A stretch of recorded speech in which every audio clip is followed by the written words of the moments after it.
and then the extra credit. What is it today, and why is it important? Okay, let's go ahead and start doing that right now.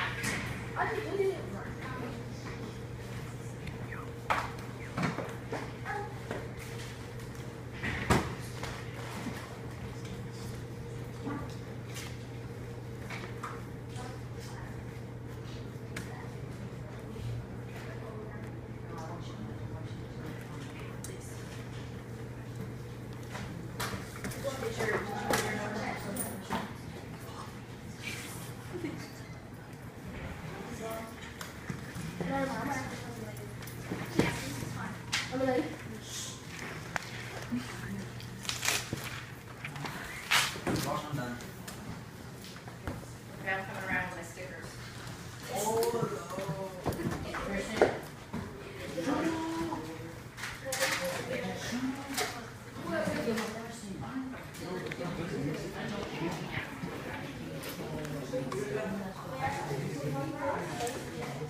Huh? Oh, I did 11:42.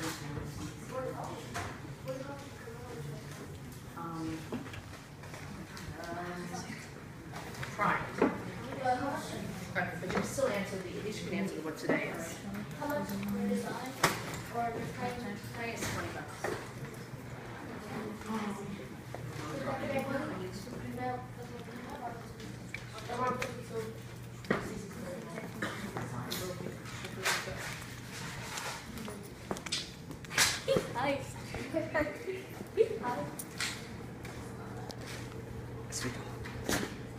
Switch on. You're supposed to switch.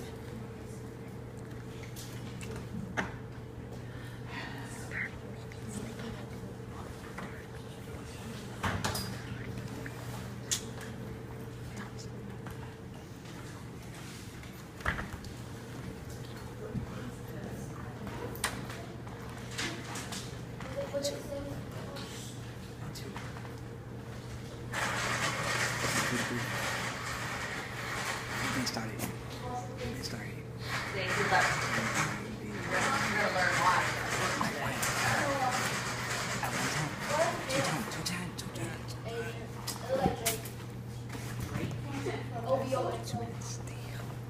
Okay, ready? We're going to come back to this part to do now. We're going to come back to it. But we're going to go with this one, the extra credit. Who has the extra credit for today? I did it. Who knows what today? Who knows what today is? I did it. Juan, yes, you did do it. Juan. It's Veterans Day. Okay, well, why is it important? It's important because it takes time to honor our veterans that were in the war. Okay. Anybody else have something else they want to say? Cece?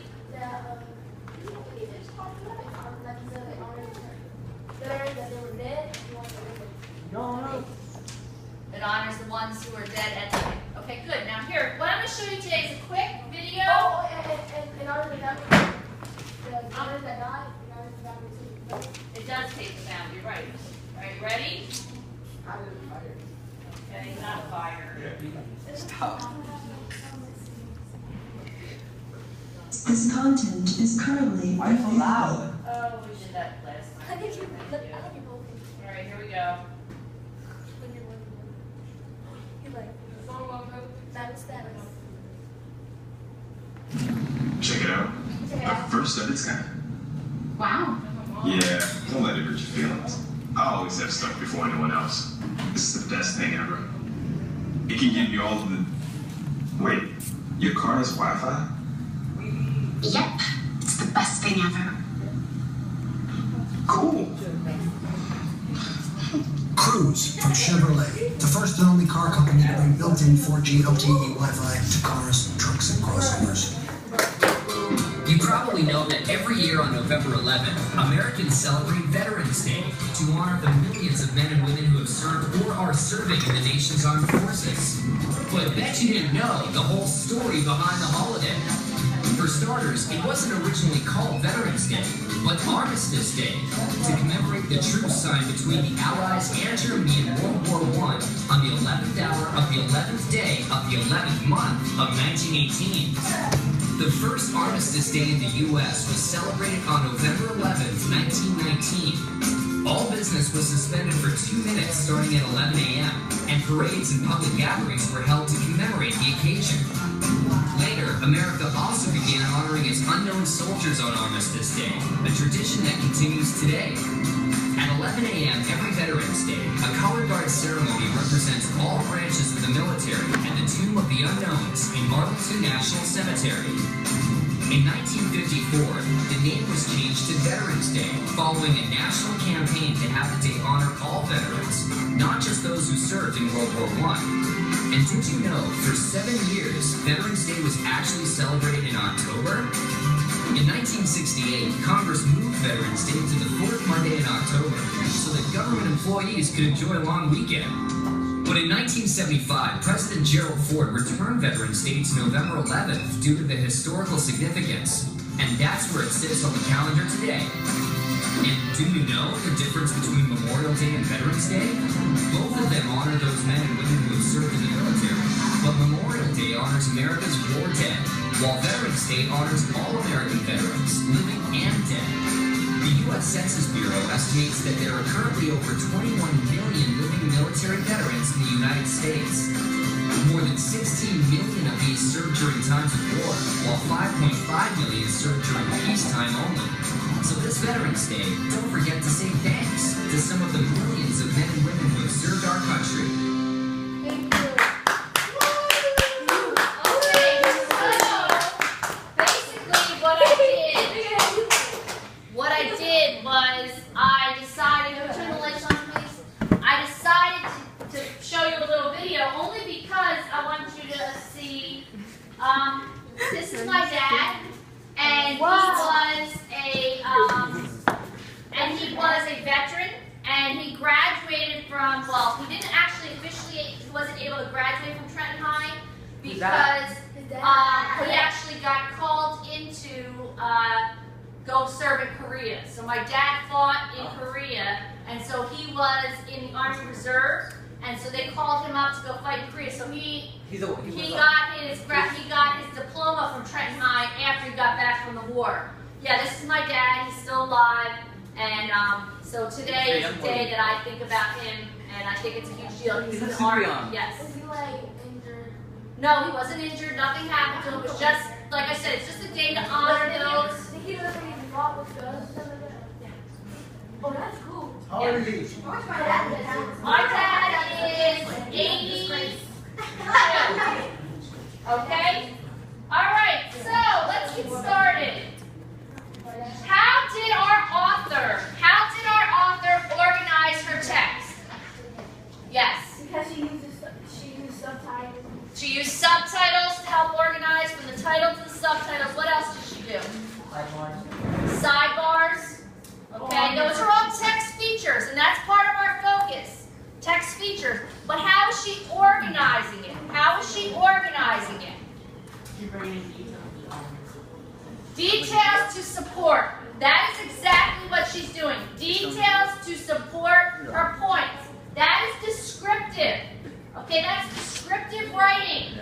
Okay, what that means is that a topic, idea, person, place, or thing is described by listing its features, characteristics, or examples. Dr. B, you can remove an R because we have some people talking in the back. No, I'm asking her for something. These are ours. We were doing good. We were doing good. I'm asking her for something. Well, you can earn it back. We were doing You can good. earn it back. Take the R. We were doing so good. Doesn't mean you can't win it back. But All right, still. so a topic, idea, person, place, or thing is described by listing its features, characteristics, or examples. So we're focused on the features, characteristics, and example of what? Sharks. Okay, so what we're going to do today is we're going to take what we already know, and we're going to create an outline. Okay? Now hold on, here's the deal. That's a great question. How many people have had their teachers say, can you write a summary? Raise your hand if you've been asked to write a summary. I hate that, yo. And then you look through the whole article and you write a bunch of information and it gets all kind of discombobulated. And you don't even know what you're writing about. Very good, CC. Okay? This is a way to take the information that you learned and organize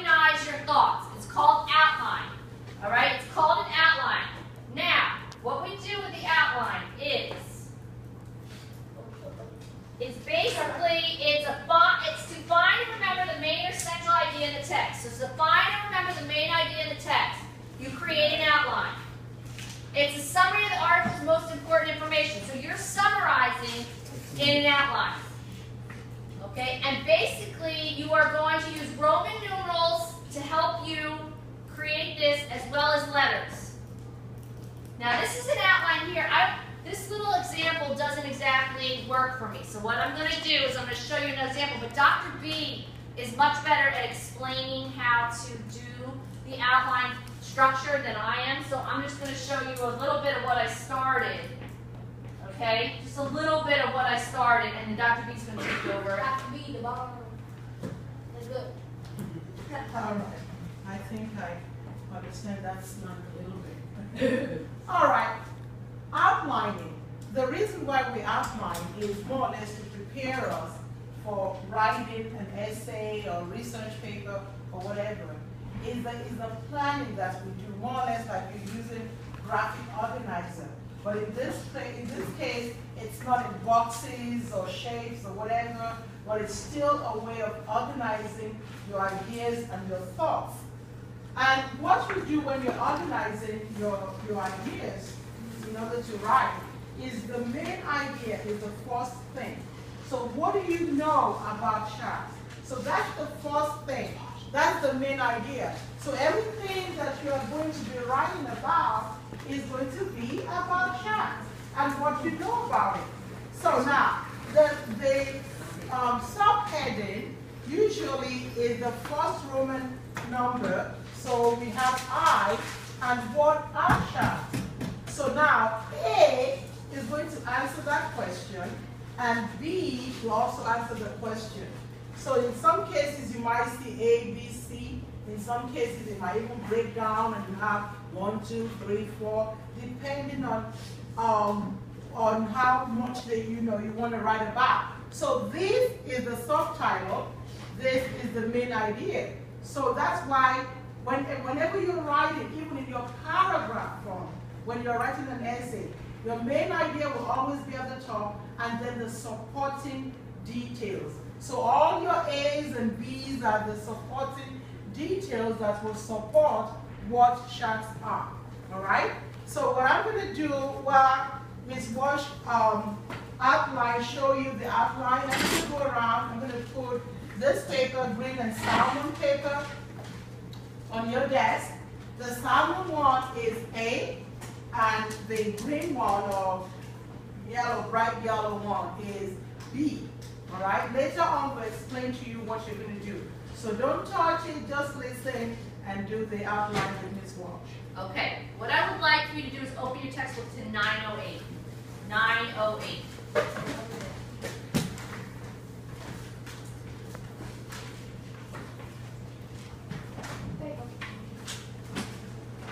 Everybody open their textbooks to 908.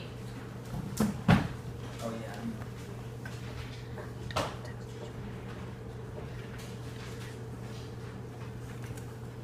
All right, so what we're going to do is we'll look at the subtitle, actually it's on 909, what are sharks?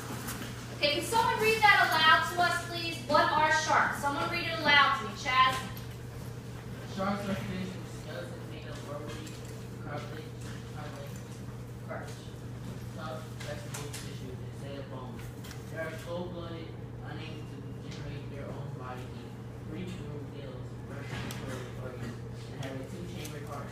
Though most live in warm seas, the Greenland shark thrives in frigid Arctic seas. Okay.